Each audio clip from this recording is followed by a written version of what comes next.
Now then YouTube, I'm the Toffman, and welcome back to some more Thaumcraft and Botania Unite. Guys, I've got something to show you, and you're going to like it. Well, at least I hope you're going to like it anyway. It's just something that I quickly whipped up, and I did have it recorded, guys, but unfortunately I seem to have lost the recordings I had from earlier. I was doing some, like, a big wide sweep of my recordings folder, and I've probably deleted it along the line there, so I do apologise for that, because somebody asked me, you know, in a previous episode, oh, I want to see those bits that you were doing in between episodes. I want to see them. I want to see the, you know, the kind of like overview of what you've been doing. And I went to go ahead and obviously bring that back in, but unfortunately, I seem to have lost the recording. I probably deleted it somewhere along the line. So I do apologise for that, but I will try to do that in future and hopefully not delete it next time. That would be good. That would also be fantastic. So let me just go and eat some food before I tell you guys what that was in my inventory right there. But first, I want to go through some of the comments that you guys have made. A couple of comments that I've got. Nedok or Nedok, I think, I don't know how to pronounce that. 2 cobble, 2 netherrack or nether bricks if you want less of the tin.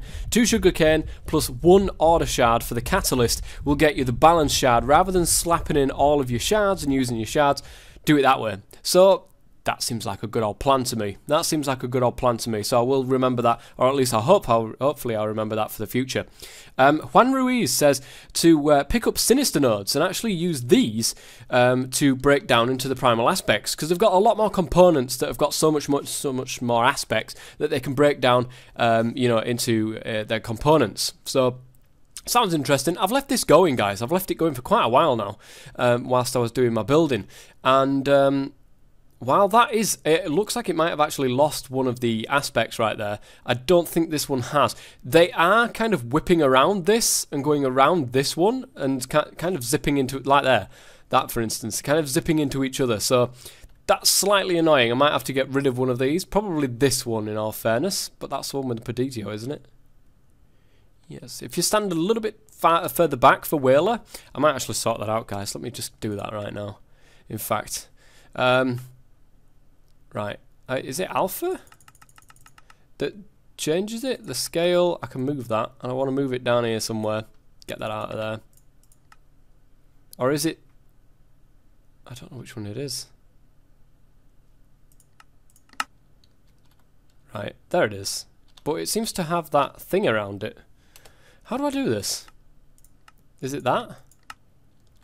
Oops. No, doesn't seem to be.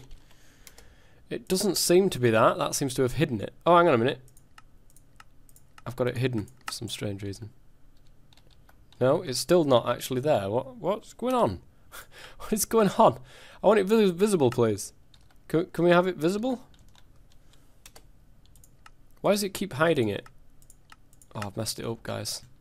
I don't know. There's a way to make it like see-through, so you don't get that annoying purple thing around it. And I don't know which one it is. That just seems to make it, the entire thing, too light.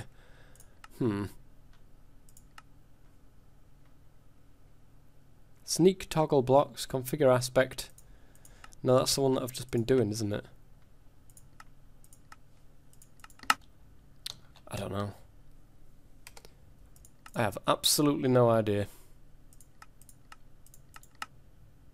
Well, we'll just leave it like that. So you can see that down the bottom there, and it's not going to be right in our faces anymore, so that's pretty good. I like that. Right, anyway, guys, let me show you what I've been doing. If I come in here... what is this? We've got a new room, guys. Well, I was under the impression that maybe that was, you know, being...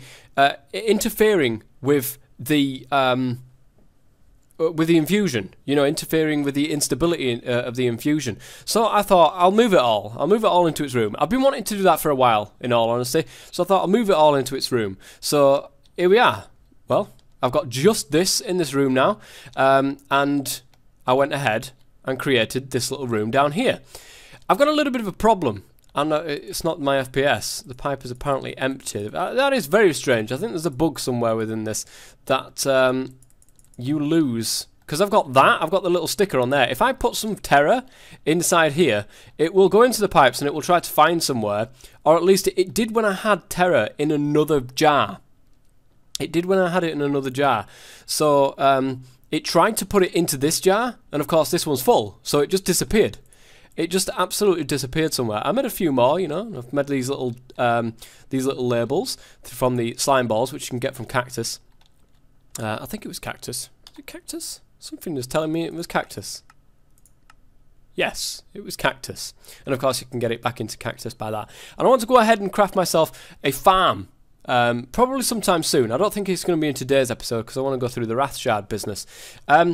Also, guys, I'm having these kind of like lag spikes. I think it's just because of the amount of stuff I've got going on with all different type of particles and stuff like that with Botania that the FPS just seems to stutter. It seems to drop right down and then whap back up again. And there's nothing I can do. It just doesn't seem to want to do anything. So I may have to drop this back down to a 30 FPS kind of deal. I don't know. We'll have to see how it works. I might be able to just, you know, solve it all by going to fast graphics. But it seems that that's made things worse. It's actually made things worse. Well, there you go. Yeah. Anyway, let's get on with stuff, guys. I also added in a mod called SymCalc. Now, this will calculate what kind of instability you've got going on in your infusion matrix. It's meant to, and let me show you the thermonomic here so you guys can know I'm not cheating. Inside the artifice, right down here, once you scan the matrix, it should come up round about here saying, you know, a thing to research this item. However, I just can't seem to find it absolutely anywhere. So I went ahead and cheated it in. I've got this now, Symmetry Calculator. Let me show you how it works. So I've got this right here. Basically, you come along, you right click on this part, and it tells you the infusion altar has a stability value of 9. This is enough to stabilize very high recipes. This is not enough to stabilize the current recipe with an instability of 10. In other words, the dangerous ones that I've been trying to do, you know, the one that knocked the diamond off the pedestal. Well, yes, that it can't deal with it. It can't deal with it. I find that very, very strange. I do. I find that very strange. But watch this. That's one tallow candle I've just taken out of that. Just one tallow candle. And suddenly, I've got a value of 8. Not 9 anymore. That's just by taking off one single candle. I'm going to have to do a little bit more work inside here with this. So, oh yeah, by the way, guys, I went ahead and I added this in here. Oh, God. I do apologise, I wasn't meant to do that to myself. And eventually what I want to do, the reason why I've made a little bit of a gap here is because I want a golem down here. And I do have a golem up there, but I don't think I have the stuff to be able to get this to auto-fill yet. So I've got that all coming up. Anyways, now that we're about 8-9 minutes into the episode, I'm going to actually start with what I want to start with today, and that is, of course, the Wrath Cage. Just say hello to Vazky, now then. He believes, of course. He does believe. So we want to start with the Wrath Cage today, and I've been wanting to do this for so long, guys. Spiteful Fox told me on Twitter that I should have got a Euclid Daisy, which would allow me to get the Aurum stuff. So let me just have a quick read. Ethereal essences are extremely useful sources of essentia and are a very important ingredient in a thaumaturge's salt. Unfortunately, it can be very difficult to come by. Wisps aren't exactly common, and no self-respecting thaumaturge wants to stoop to smashing open a node. I may have done that.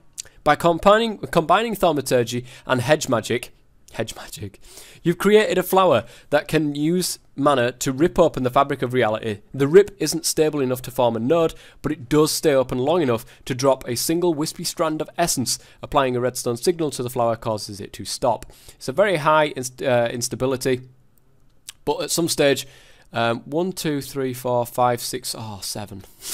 You would, wouldn't you? An odd number. I hate odd numbers when it comes to instabilities, guys. Right. So, where do I want to put this thing? Where do I want to put the Wrath Cage with all its awesomeness? I think maybe somewhere around here. It needs its own separate source of alchemy. I need to be able to have my own little alchemy station out here that I can use it to pump the Ira into the Wrath Cage. Now, I've just got to think about how I want to set this out. What exactly it is that I want to kill, first and foremost, and how I want to be able to set this out. So give me 1 second, guys, and I'll be right back. Alright guys, I am in my test world right now because I want to show you something that I've been working on. Like I said, I want to work towards a mob farm. Now, this is not what it's going to look like. Well, it might actually. Actually, it probably will. If I can do it with glass, that'd be amazing because I can see everything then. But this, I think, is a fantastic mob farm, guys. Ah, so great. Those blasted endermen can't get anywhere. There is a Vinculatus in there. There is also the Hycidus, which allows the endermen to get poisoned.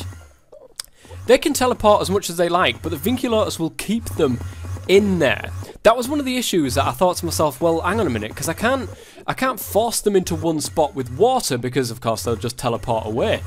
Not just that, but they can teleport away at any stage. How do I remedy this with a Vinculatus, of course, guys? We've got at the top here, the alchemical furnace. It is, of course, it's got fire charges in here. I may want to actually do something with the... Oh, what's we call it? That crafty crate from Botania to automatically craft me those fire charges. That would be amazing if I could do something like that. That would be fantastic.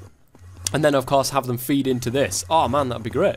And then, of course, the Ira goes into there. Now, you've got to be careful, guys, because when you've got an imprinted crystal, I was looking at it thinking, oh my god, I'm going to have to give it Corpus. I'm not going to be able to give it Ira. You've got to go in with this Diabolist fork and actually right-click it, and then it'll change the fuel type that you use. And the Ira, of course, will come in the form of, my goodness gracious me, there's a lot of stuff that's waiting to actually to go into these jars there. That's something to keep an eye on. Not so much a problem with the Ignis, of course, because I can then use that Ignis. I can pipe it over to... my farm, you know, where I've got the charcoal going out and then going down the line, you know, with a fan. I can pipe it into that and make it go like really quick. So that'd be awesome. That would be awesome. The Predictio, not so much. I'm gonna have to do something with that. Maybe figure out a way of like a comparator or something. I wonder if I can actually do this. Have a comparator right next to it, leading to a one of those blocks that stops a golem from moving, and when that block is on, when the jar is full, it will come along, mine up the jar, take the full jar, take it along, plop it in a chest or something, pick up another jar, bring it along and plop it back down again. I'm wondering if that's possible. That'd be fantastic if it was. But this, guys, is going to be amazing, because I'll just check my Terrorblade, you know, and I don't think these guys can even get out. I wouldn't even need to have a door or anything. I could just come along.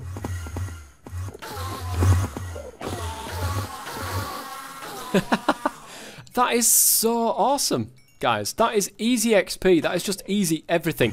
This is what I'm going to be building in my actual test world. And I'm going to go right back there. Alright guys, I am back in my normal world now. I've done a little bit of work, guys, and I do apologise. I didn't give myself redstone paste. I've got to say, I didn't give myself redstone paste, but I did turn it to daytime.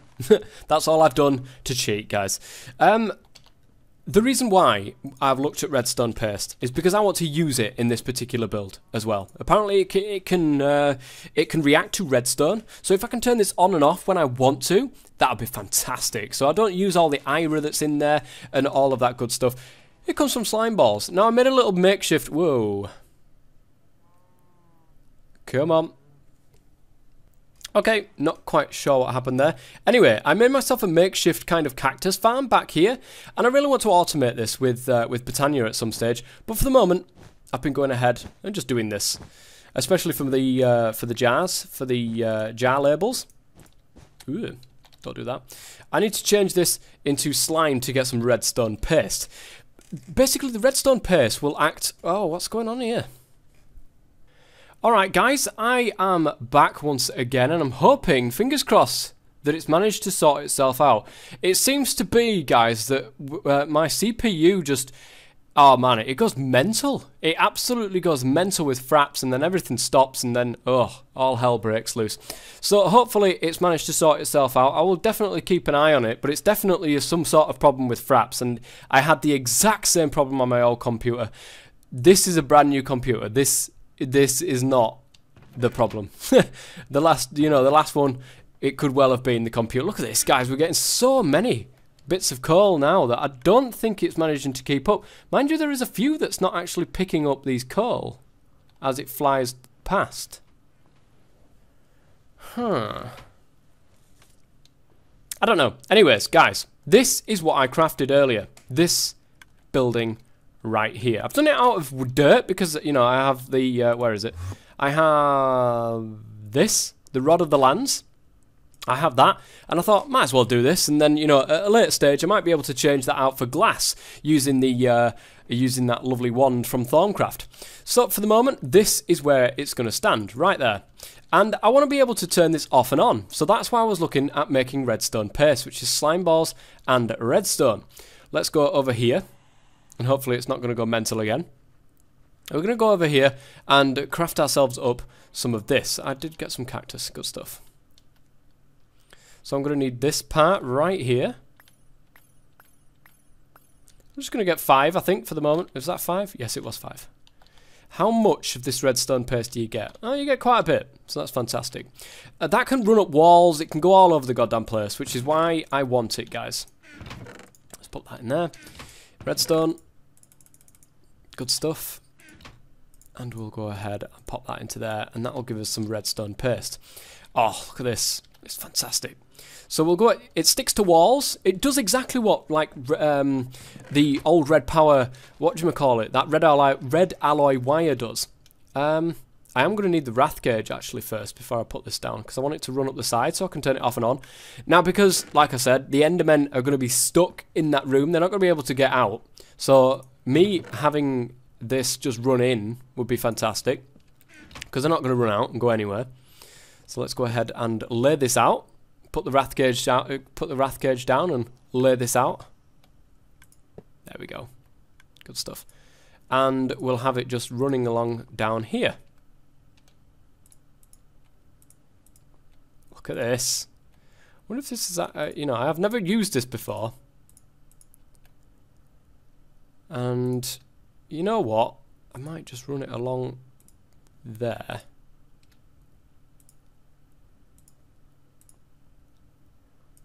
And then shall I put the lever right there? I don't have a lever at the moment. Do I have one in my hand? I don't have one in my hand either, as of the moment. So let's go and grab ourselves a lever. I might have one in that box. Where is it? Whoa. There. Yes, I do. I've always got one just hanging around, don't I? I should have some in my hand of ender, in all fairness. I think there's just loads of stuff going on over here, and this is one of the main reasons why it's so laggy at the moment. Oh yeah, works fantastically. Good stuff. I might actually, yeah, no, I can do this. I can do this. And then I put the flowers at this side so that the redstone signal doesn't have any issues. I will need at this side of here a mana pool right there. Now I don't know if I've got any spare ones kicking around, but I will need a mana pool right there to feed the 2 flowers, which are going to be there and there. Okay, let's have a look at the Symmetry of Botania to see what exactly we're going to need. The High Cedus is one that we'll need. A whole load of petals, Rune of Water and Autumn. That shouldn't be too bad to go ahead and craft. I'm hoping that I've got some of these stuff spare from when I was last messing around. Now, I do apologise, guys. This episode, because of the for the jerkiness, I think I'm going to go ahead and record in 30 FPS from now. Hopefully, I can do that. And it won't be so jerky in the future. At least that's what I hope. That's what I hope. Now, where was I looking? I was looking, not in there, in here. Do I have a Rune of Autumn? I don't. I think it only crafted one of them when I crafted one earlier. So we need a Rune of Water. We've got one of them. We need a Rune of Autumn though for the High Cedus. But I also need, of course, the Vinculatus, and that is a Lust, Sloth, and Water. Now I think I actually had some of them. So I've got a Sloth. I haven't got a Lust though, but I do have 2 Water, so I should be able to go get them crafted. Right, let me do that stuff, guys. At least I'm hoping. Can I do that in this episode? Rune of Lust, Water, a whole load of petals here. Oops. Now what have I changed? The only thing I've changed, guys, is the pipes over there. And also the fact that this is starting to back up on itself, and there's a lot of stuff going on over here. I wonder if it's the pipes. Let me take the pipes out and see if that makes a difference to this. I'm not sure if it does or not.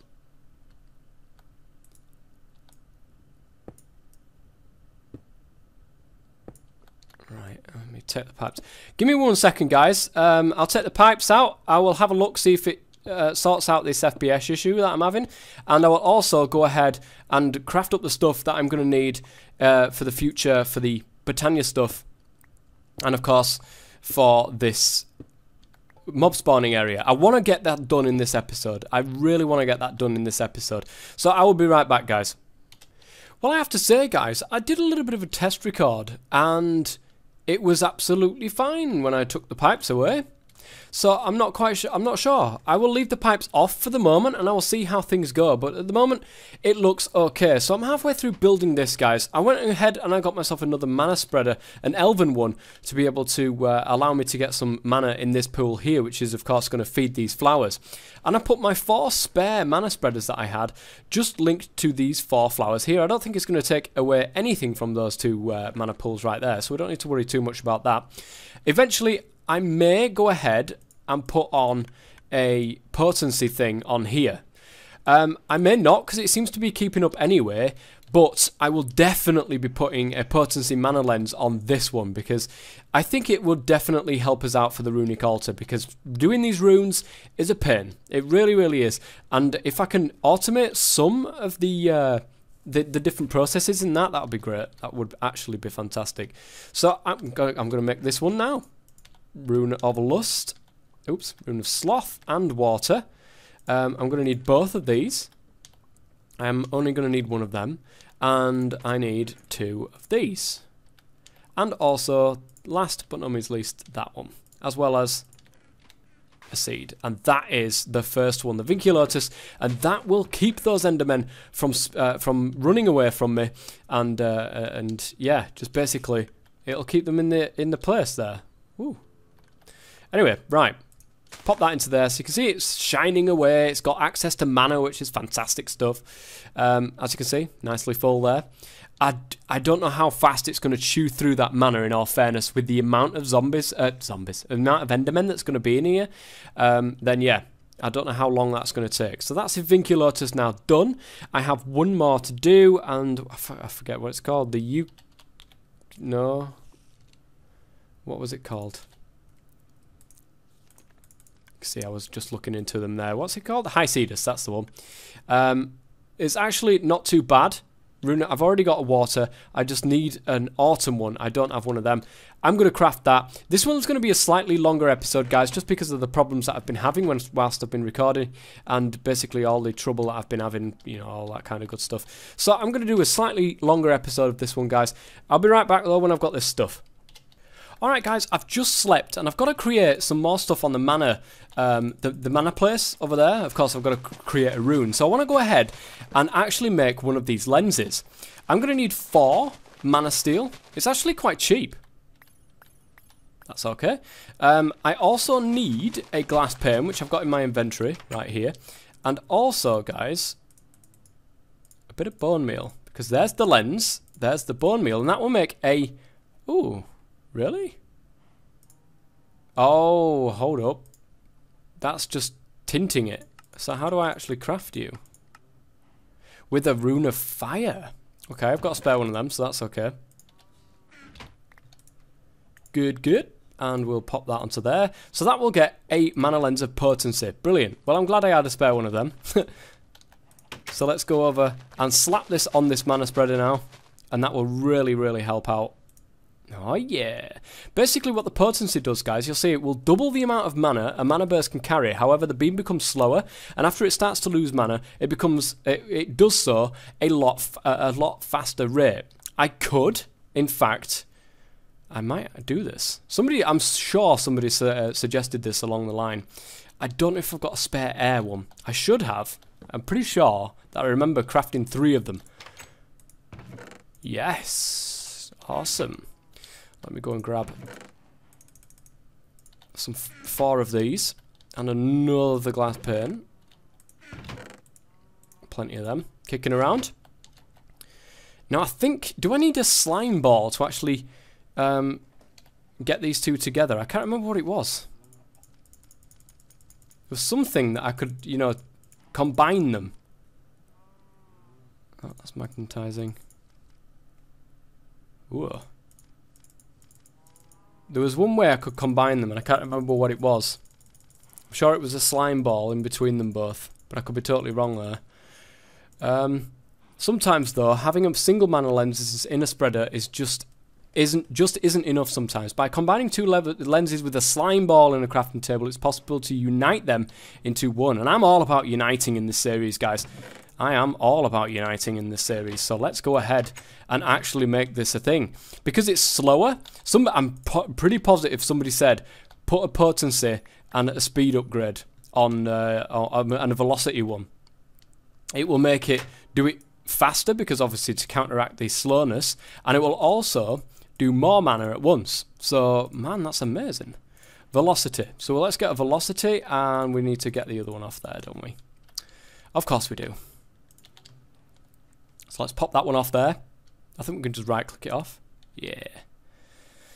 I really need a crafting table over there or something, because I keep having to come back all the way over here to do this. So, pop them two together with a slime ball. A potency velocity lens. Our first dip into lenses, guys. This will speed up the mana burst and will also make it much, much stronger.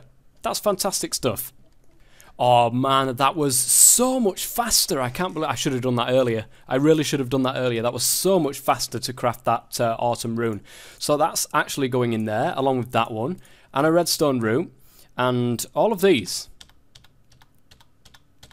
and one of them.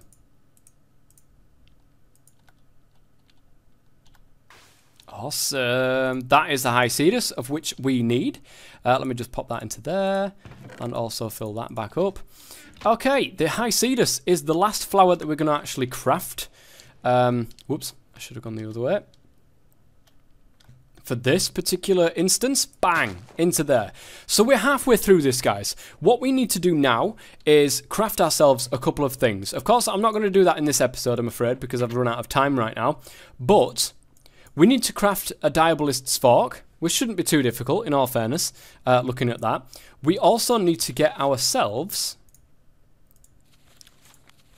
a blank imprinting crystal, which, again, shouldn't be too difficult. We need to then kill an Enderman with the blank imprinting crystal in our inventory, and then, you know, we've got to kill it with the fork, so that's going to be slightly difficult, but I'm sure that we can go ahead and do that, guys. And then that crystal we can then place inside here. I'm going to have to think about how to actually do this, guys, because if the pipes are going to create a lot of lag when I'm recording, then that's going to be an issue, of course. That is going to definitely be an issue. I may be able to, because I can use it. It's only when I'm recording that the issues come along. It's every other time, it's absolutely fine, but when I'm recording, that's when the issues start.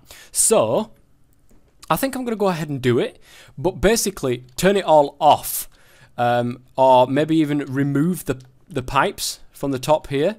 And remove the pipes every single time that I want to go ahead and put that on. Mostly, guys, I just want to show you how it works. I want to show you it working. I want to show you that I can go ahead and get loads of experience. I can go ahead and get loads of drops and so on and so forth. And that's going to be fantastic stuff. The majority of time when I use this particular thing is going to be when I'm off camera by myself. You know, you're not going to see me in here trying to kill everything all the time.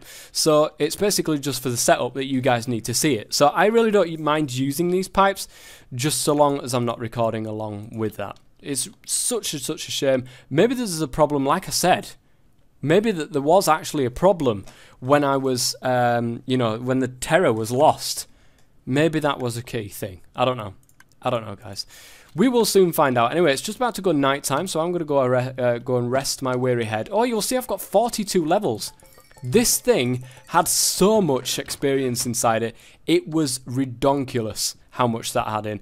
In fact, to end the episode off, guys, why don't we go ahead and craft ourselves one more enchanted book? I want to see what we can get. I do. I want to see what we can get. Now, I do have a slightly small sugarcane farm down there, but I want to use Botania to be able to do an automated sugar farm at some stage. Ooh, we've got just enough. Awesome. Pop that there. We've got plenty of leather, of course, because we've got that nice little cow farm that's right next to us. Again, I want to automate that at some stage, but here is a book. Let's go and finish off this episode then by popping this into there a couple of times. There we go. Efficiency 3. Okay. Interesting. An interesting book to get. We're getting there. We are certainly getting there, guys. We've got 12 levels, and that building is going to be key. Absolutely key. If you've enjoyed this episode, guys, please go ahead and leave a like. And if you've got any comments, suggestions, or anything, again, go ahead and leave them in the comment section below, and I will definitely take a look at them. I'm glad that you guys are enjoying the series so far, and it's still keeping up the views, which is absolutely fantastic, something I never expected to happen. And I will see you guys for the next episode, when hopefully I'll have the majority of this complete, as soon as you've seen the structure already. So until next time, I've been the Toffman as always. Stay safe.